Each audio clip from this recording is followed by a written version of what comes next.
Hey guys, I'm BMORE. Happy Wednesday. Today's weather is very interesting. One moment the sun is out, and the next it's raining. It's been strange all day. Girl. It's just an interesting day overall. But you know what? Give thanks for another day.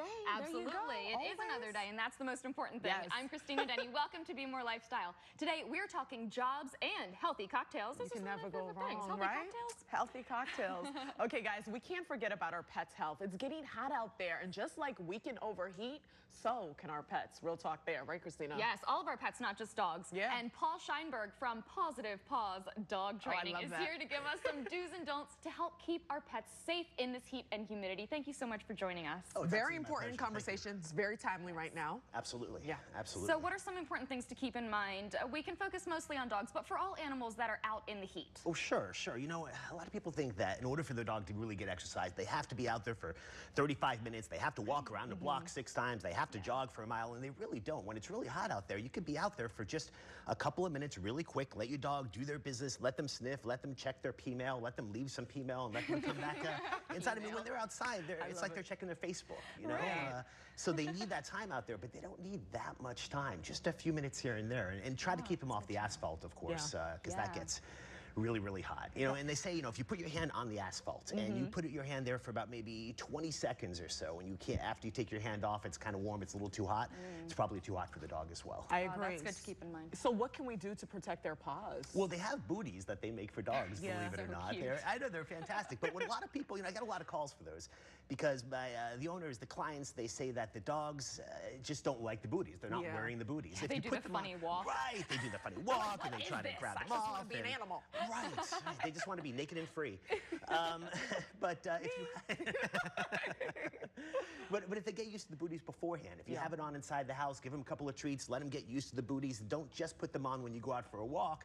They get used to them much quicker, and then you can actually put them on the dog, and they'll be okay out there. But you don't have to go around for too long, just a couple of minutes. Right. So I have a question. Why do dogs act super weird sometimes during the summer? I read they can get a little more ornery in the summer. Yeah. Absolutely. You know, it happens in the heat of the summer. It happens in the cold of the winter, and it's because these dogs that usually get so much mental and physical stimulation, they're kind of cooped up inside, and the walls kind of close in on them after a while. And a tired dog is a happy dog.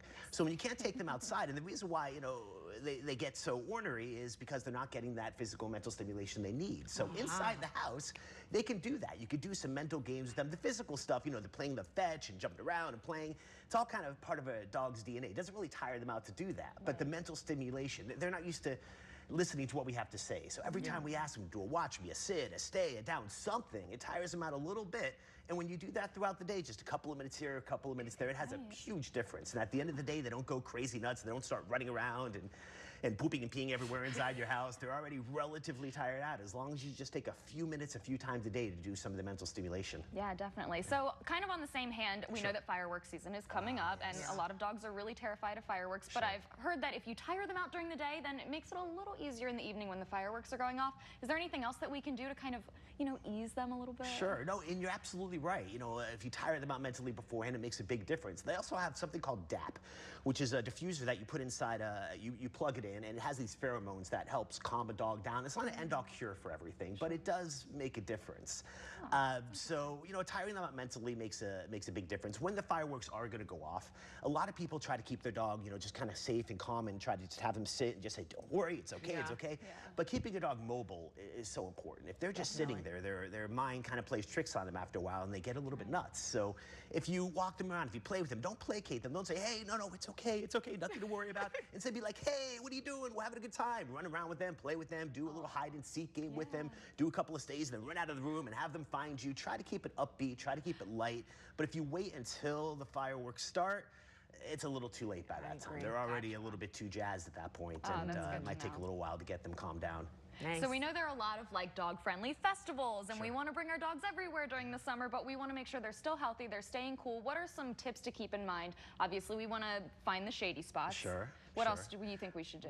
Bring some water with them. Bring some ice cubes even and put inside a little water dish, and it melts up a little bit, and they can start drinking some of that water. Keep them in the shade as much as you can.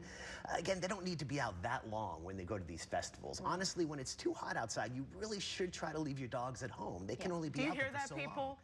From the experts. It's very true. It doesn't take long for the asphalt to get too hot for the dogs to hurt their paws. It doesn't take long for a dog to dehydrate because they can't cool down the same way that we do.